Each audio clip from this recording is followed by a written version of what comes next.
Dear students, ಈ ವಿಡಿಯೋದಲ್ಲಿ 4 ಅಂಕಗಳಿಗಾಗಿ ಕೇಳುವಂತಹ ಒಂದು ಪ್ರಶ್ನೆಯನ್ನ ನೋಡೋಣ. ಅಧ್ಯಾಯ 4ರಲ್ಲಿ ಬೆಲೆ ಪೂರೈಕೆ ಸ್ಥಿತಿಸ್ಥಾಪಕತ್ವವನ್ನು ಕಂಡುಹಿಡಿಯುವುದಕ್ಕೆ ಸಂಬಂಧಿಸಿದಂತೆ ನಿಮ್ಮ ರಿವೈಸ್ಡ್ ಕ್ವಶನ್ ಬ್ಯಾಂಕ್ ಅಲ್ಲಿ ಒಂದು ಪ್ರಶ್ನೆ ಬಂದಿದೆ. ಅದನ್ನ ಯಾವ ರೀತಿ ಬಿಡಿಸುವುದು ಅನ್ನೋದನ್ನ ಈ ವಿಡಿಯೋದಲ್ಲಿ ನೋಡೋಣ. ಪ್ರಶ್ನೆ ಈ ರೀತಿ ಇರುತ್ತೆ. ಒಂದು ಉದ್ಯಮ ಘಟಕವು ಪ್ರತಿ ಚೆಂಡಿನ ಮಾರುಕಟ್ಟೆ ಬೆಲೆ 10 ರೂಪಾಯಿ ಇದ್ದಾಗ 200 ಚೆಂಡುಗಳನ್ನು ಉತ್ಪಾದಿಸುತ್ತದೆ ಎಂದು ಭಾವಿಸೋಣ. ಪ್ರತಿ ಚೆಂಡಿನ ಬೆಲೆ 30 ರೂಪಾಯಿಗೆ ಏರಿಕೆಯಾದಾಗ ಉದ್ಯಮ ಘಟಕವು 1000 ಚೆಂಡುಗಳನ್ನು ಉತ್ಪಾದಿಸುತ್ತದೆ. ಬೆಲೆ ಪೂರೈಕೆ ಸ್ಥಿತಿಸ್ಥಾಪಕತ್ವವನ್ನ ಕಂಡುಹಿಡಿಯಿರಿ ಅಂತ ಕೇಳ್ತಾರೆ. ಓಕೆ, ಸೊ ಏನಿದೆ ವಿದ್ಯಾರ್ಥಿಗಳೇ, ಒಂದು ಉದ್ಯಮ ಘಟಕ ಪ್ರತಿ ಚೆಂಡಿನ ಬೆಲೆ 10 ರೂಪಾಯಿ ಇದ್ದಾಗ 200 ಚೆಂಡುಗಳನ್ನು ಉತ್ಪಾದಿಸುತ್ತದೆ. ಓಕೆ, ಪ್ರತಿ ಚೆಂಡಿಗೆ 10 ರೂಪಾಯಿ ಇದ್ದಾಗ 200 ಚೆಂಡುಗಳನ್ನು ಉತ್ಪಾದಿಸುತ್ತದೆ ಮತ್ತು ಪ್ರತಿ ಚೆಂಡಿನ ಬೆಲೆ 30 ರೂಪಾಯಿಗೆ ಏರಿಕೆಯಾದಾಗ, ಅಂದ್ರೆ 10 ರೂಪಾಯಿ ಇದ್ದಿದ್ದು 30 ರೂಪಾಯಿಗೆ ಹೆಚ್ಚಳವಾಯಿತು ಅಂತಂದ್ರೆ ಅಥವಾ ಏರಿಕೆ ಆದಾಗ ಉದ್ಯಮ ಘಟಕವು 1000 ಚೆಂಡುಗಳನ್ನು ಉತ್ಪಾದಿಸುತ್ತದೆ. ಓಕೆ, ಬೆಲೆ ಹೆಚ್ಚಾದಾಗ 10 ರೂಪಾಯಿ ಇದ್ದಾಗ 200 ಚೆಂಡುಗಳನ್ನ, 30 ರೂಪಾಯಿಗೆ ಏರಿಕೆಯಾದಾಗ ಪ್ರತಿ ಚೆಂಡಿನ ಬೆಲೆ 30 ರೂಪಾಯಿಗೆ ಏರಿಕೆಯಾದಾಗ ಉದ್ಯಮ ಘಟಕವು 1000 ಚೆಂಡುಗಳನ್ನ ಉತ್ಪಾದಿಸುತ್ತದೆ. ಬೆಲೆ ಪೂರೈಕೆ ಸ್ಥಿತಿಸ್ಥಾಪಕತ್ವವನ್ನ ಕಂಡುಹಿಡಿಯಿರಿ ಅಂತ ಒಂದು ಪ್ರಶ್ನೆ ಕೇಳಿದ್ದಾರೆ. 4 ಅಂಕಗಳಿಗಾಗಿ ಒಂದು ಪ್ರಶ್ನೆಯನ್ನ ಕೇಳ್ತಾರೆ ವಿದ್ಯಾರ್ಥಿಗಳೇ. ಇದನ್ನ ಯಾವ ರೀತಿ ಬಿಡಿಸುವುದು ಅಂತ ನೋಡೋಣ. ಓಕೆ, ಸೊ ಇಲ್ಲಿ ಬೆಲೆ ಪೂರೈಕೆ ಸ್ಥಿತಿಸ್ಥಾಪಕತ್ವ ಅಂತಂದ್ರೇನ, ಬೆಲೆಯಲ್ಲಿನ ಬದಲಾವಣೆಯಿಂದಾಗಿ ಪೂರೈಕೆಯಲ್ಲಿ ಎಷ್ಟು ಬದಲಾಗುತ್ತದೆ ಅನ್ನೋದನ್ನ ಸ್ಥಿತಿಸ್ಥಾಪಕತ್ವ ತಿಳಿಸುತ್ತದೆ. ಓಕೆ, ಪ್ರತಿಕ್ರಿಯಿಸುವುದಿಲ್ರಿ. ಸ್ಥಿತಿಸ್ಥಾಪಕತ್ವ ಅಂತಂದ್ರೇನ ಪ್ರತಿಕ್ರಿಯೆ. ಇದಕ್ಕೆ ಪ್ರತಿಕ್ರಿಯಿಸುವುದು ಬೆಲೆಯಲ್ಲಿನ ಹೆಚ್ಚಳದಿಂದಾಗಿ ಅಥವಾ ಬೆಲೆಯಲ್ಲಿನ ಬದಲಾವಣೆಯಿಂದಾಗಿ ಪೂರೈಕೆಯಲ್ಲಿ ಎಷ್ಟು ಪ್ರಮಾಣದ ಬದಲಾವಣೆ ಆಗುತ್ತದೆ ಅನ್ನೋದನ್ನ ಇದು ಅಳೆಯುತ್ತದೆ. ಓಕೆ, ಇದಕ್ಕೆ ಬೆಲೆ ಪೂರೈಕೆ ಸ್ಥಿತಿಸ್ಥಾಪಕತ್ವ ಅಂತ ಕೇಳ್ತಾರೆ. ನಿಮಗಿದು 2 ಅಂಕಗಳಿಗಾಗಿ ಬೆಲೆ ಪೂರೈಕೆ ಸ್ಥಿತಿಸ್ಥಾಪಕತ್ವ ಸೂತ್ರ ಬರೆಯುವುದಕ್ಕೂ ಕೇಳ್ತಾರೆ. ಓಕೆ, ಸೊ ಅದಕ್ಕೆ ಈ ಒಂದು ಪ್ರಶ್ನೆ 4 ಅಂಕಗಳಿಗಾಗಿ ಯಾವ ರೀತಿ ಬಿಡಿಸಬಹುದು ಅನ್ನೋದನ್ನ ನೋಡೋಣ. ಓಕೆ, ಸೊ ವಿದ್ಯಾರ್ಥಿಗಳೇ, ಈ ಒಂದು ಪ್ರಶ್ನೆ ಅಧ್ಯಾಯ 4ರಲ್ಲಿ ಪರಿಪೂರ್ಣ ಪೈಪೋಟಿಯಲ್ಲಿ ಉದ್ಯಮ ಘಟಕದ ಸಿದ್ಧಾಂತ ಅಂತ ಆ ಒಂದು ಅಧ್ಯಾಯದೊಳಗ ನಾವು ಈ ಪ್ರಶ್ನೆಯನ್ನ ನೋಡ್ತೀವಿ. ಸೊ ಪ್ರಶ್ನೆ ಏನಿತ್ತು, ಚೆಂಡಿನ ಬೆಲೆ 10 ರೂಪಾಯಿ ಇದ್ದಾಗ 200 ಪ್ರಮಾಣದಷ್ಟು ಉತ್ಪಾದನೆಯನ್ನ ಮಾಡ್ತೈತಿ. 200 ಚೆಂಡುಗಳನ್ನ ಉತ್ಪಾದಿಸ್ತೈತಿ ಒಂದು ಉದ್ಯಮ ಘಟಕ. ಅದೇ ಉದ್ಯಮ ಬೆಲೆ ಪ್ರತಿ ಚೆಂಡಿನ ಬೆಲೆ 10 ರೂಪಾಯಿಯಿಂದ 30 ರೂಪಾಯಿಗೆ ಹೆಚ್ಚಳ ಆದಾಗ ಏನಾಗ್ತೈತಿ, ಉತ್ಪಾದನೆಯ ಪ್ರಮಾಣ ಎಷ್ಟು ಹೆಚ್ಚಾಗ್ತೈತಿ, 200ರಿಂದ 1000ಕ್ಕೆ ಹೆಚ್ಚಾಗ್ತೈತಿ. ಓಕೆ, ಸೊ ವಿದ್ಯಾರ್ಥಿಗಳೇ, ಇಲ್ಲಿ ಮೂಲ ಬೆಲೆ ಏನೈತಲ್ಲ ಅದನ್ನ P0 ಅಂತ ಗುರುತಿಸ್ಕೊಬೇಕು. ಬೆಲೆಯಲ್ಲಿ ಹೆಚ್ಚಳ ಏನೈತಲ್ಲ ಅದನ್ನ P1 ಅಂತ ಗುರುತಿಸ್ಕೊಬೇಕು. P0 ಅಂತಂದ್ರೆ ಏನ್ರಿ, ಮೂಲ ಬೆಲೆ. P1 ಅಂತಂದ್ರೆ ಏನ, ಬದಲಾದ ಬೆಲೆ ಅಂತ ತಗೊಬೇಕು. ಓಕೆ, ಸೊ ಅದೇ ರೀತಿ ಮೂಲ ಉತ್ಪಾದನೆ ಪ್ರಮಾಣ ಏನಿತ್ತಲ್ಲ ಅದನ್ನ ಏನಂತ ತಗೊಂತೀವಿ, Q0 ಅಂತ ತಗೊಂತೀವಿ. ಸೊ ಈಗ ಹೆಚ್ಚಳವಾದಂತ ಅಥವಾ ಬದಲಾದ ಉತ್ಪಾದನೆಯ ಪ್ರಮಾಣವನ್ನ Q1 ಅಂತ ತಗೊಂತೀವಿ. ಓಕೆ, 10 ರೂಪಾಯಿ ಇದ್ದಾಗ 200 ಪ್ರಮಾಣ ಇರ್ತಿತ್ತು ಉತ್ಪಾದನೆಯ ಪ್ರಮಾಣ. ಈಗ 30 ರೂಪಾಯಿಗೆ ಹೆಚ್ಚಳ ಆದಾಗ ಉತ್ಪಾದನೆಯ ಪ್ರಮಾಣ ಕೂಡ 200ರಿಂದ 1000ಕ್ಕೆ ಹೆಚ್ಚಳ ಆಗ್ತೈತಿ ಅನ್ನೋದನ್ನ ಈ ರೀತಿ ನೋಡ್ಬೋದು. ಓಕೆ, ಸೊ ಇದನ್ನ ಕಂಡುಹಿಡಿಯುವಂತ ಸೂತ್ರ ಏನೈತಿ, ಇದನ್ನ ನಿಮಗೆ 2 ಅಂಕಗಳಿಗೆ ಕೇಳಬಹುದು. ಬೆಲೆ ಪೂರೈಕೆ ಸ್ಥಿತಿಸ್ಥಾಪಕತ್ವದ ಸೂತ್ರ ಬರೀರಿ ಅಂತ.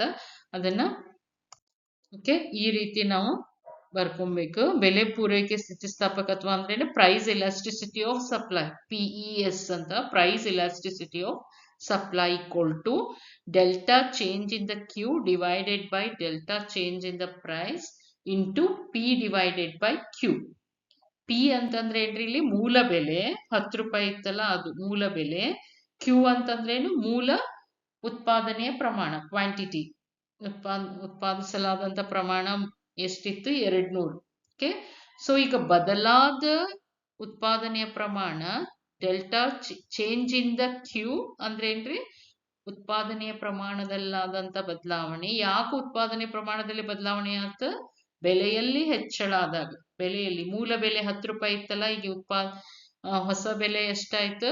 30 ರೂಪಾಯಿಗೆ ಹೆಚ್ಚಳ ಆಯ್ತು. ಅದಕ್ಕೆ 200 ಇದ್ದಿದ್ದು ಈಗ ಏನಾಯ್ತು? 1000ಕ್ಕೆ ಉತ್ಪಾದನೆಯ ಪ್ರಮಾಣ, ಉತ್ಪಾದಿಸಲಾದ ಪ್ರಮಾಣ ಹೆಚ್ಚಾಯ್ತು. ಓಕೆ, ಸೊ ಅದಕ್ಕೆ ಈ ರೀತಿ ಸೂತ್ರ ಬರ್ತೈತಿ. ಬೆಲೆ ಪೂರೈಕೆ ಸ್ಥಿತಿಸ್ಥಾಪಕತ್ವ ಸೂತ್ರ ಅಂದ್ರೆ ಏನ್ರಿ? Price elasticity of supply equal to change in the Q divided by change in the P into P divided by Q.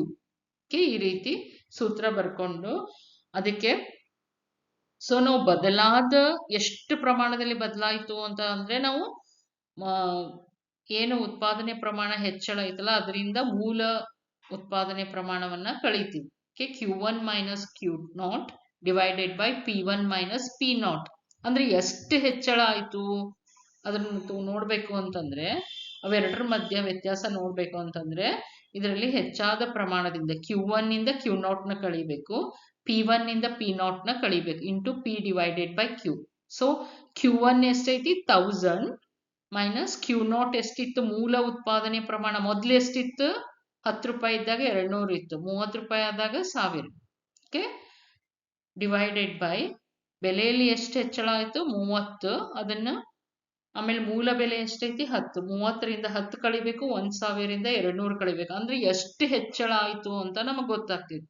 Into ಮೂಲ ಬೆಲೆ ಎಷ್ಟಿತ್ತು? 10. ಮೂಲ ಉತ್ಪಾದಿಸಲಾದಂತ ಪ್ರಮಾಣ 200.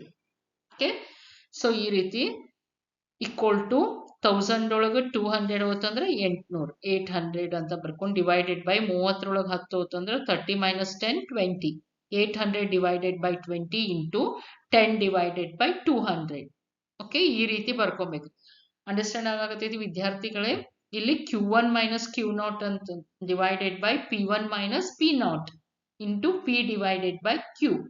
ಓಕೆ, ಈ ರೀತಿ ಮಾಡ್ಕೊಂಡ್ರಷ್ಟೇ ನಮಗೆ ಎಷ್ಟು ಹೆಚ್ಚಳ ಆಗೈತಿ ಅಂತ ಗೊತ್ತಾಗ್ತದೆ. ಸೊ ಮೂಲ ಎಷ್ಟಿತ್ತು ಮೊದಲಿಗೆ, ಬೆಲೆ ಹೆಚ್ಚಾದಾಗ ಎಷ್ಟು ಹೆಚ್ಚಳ ಆಯ್ತು ಅನ್ನೋದನ್ನ ಇದು ತೋರಿಸ್ತದೆ. Okay, 1000 divided by 100 800, 1000 minus 200 800, 30 minus 10 20. 800 divided by 20 into 10 divided by 200. Okay, so ಇಲ್ಲಿ 800 into 10 8000, 20 into 200 4000. Okay, so equal to 8000 divided by 4000. 8000 ಹೇಗೆ ಬಂತು? 800 into 10. 800 ಹತ್ಲೆ 8000 ಡಿವೈಡೆಡ್ ಬೈ 20 ಇತ್ತಲ್ಲ, ಇಲ್ಲಿ 20 into 200 4000. ಓಕೆ, ಸೊ ಇಲ್ಲಿ 3 ಕ್ಯಾನ್ಸಲ್ ಆಗ್ತಾವ. 4 1 4 2 8. ಓಕೆ, 4 8 ಡಿವೈಡೆಡ್ ಬೈ 4 ಎಷ್ಟು ಬರ್ತೈತಿ? 2 ಬರ್ತೈತಿ. Therefore, price elasticity of supply equal to 2. Okay, so ಇಲ್ಲಿ 3 0 ಕ್ಯಾನ್ಸಲ್ ಆಗ್ತಾವ. 4 1 4 2 8 ಬರ್ತೈತಿ. So therefore price elasticity of supply equal to 2 ಅಂತ ಈ ರೀತಿ ನಾವು ಬೆಲೆ ಪೂರೈಕೆ ಸ್ಥಿತಿಸ್ಥಾಪಕತ್ವವನ್ನ ಕಂಡುಹಿಡಿತೀವಿ. ಓಕೆ, ಸೊ ವಿದ್ಯಾರ್ಥಿಗಳೇ ಇದನ್ನ 4 ಅಂಕಗಳಿಗಾಗಿ ಕೇಳ್ತಾರೆ.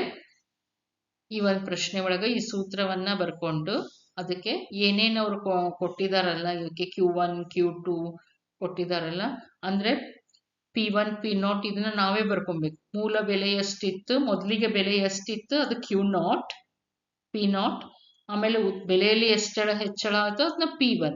ಓಕೆ, ಅದೇ ರೀತಿ ಮೊದಲು ಎಷ್ಟು ಉತ್ಪಾದಿಸಲಾದ ಪ್ರಮಾಣ 10 ರೂಪಾಯಿ ಇದ್ದಾಗ ಎಷ್ಟಿತ್ತು ಅದು Q0, ಆಮೇಲೆ ಎಷ್ಟು ಹೆಚ್ಚಳ ಆಯ್ತು ಅದು Q1. ಈ ರೀತಿ ಬರ್ಕೊಂಡ್ರೆ ನಮ್ಗ ಗೊತ್ತಾಗ್ತೈತಿ. ಓಕೆ, ಸೊ ಇದನ್ನ ಕಳೆದಾಗ ಡಿಫ್ರೆನ್ಸ್ ಗೊತ್ತಾಗ್ತೈತಿ. ಈ ರೀತಿ ಪ್ರೈಸ್ ಎಲಾಸ್ಟಿಸಿಟಿ ಆಫ್ ಸಪ್ಲೈನ ಕಂಡುಹಿಡಿಬೇಕು. ಓಕೆ ವಿದ್ಯಾರ್ಥಿಗಳೇ, ಥ್ಯಾಂಕ್ ಯು.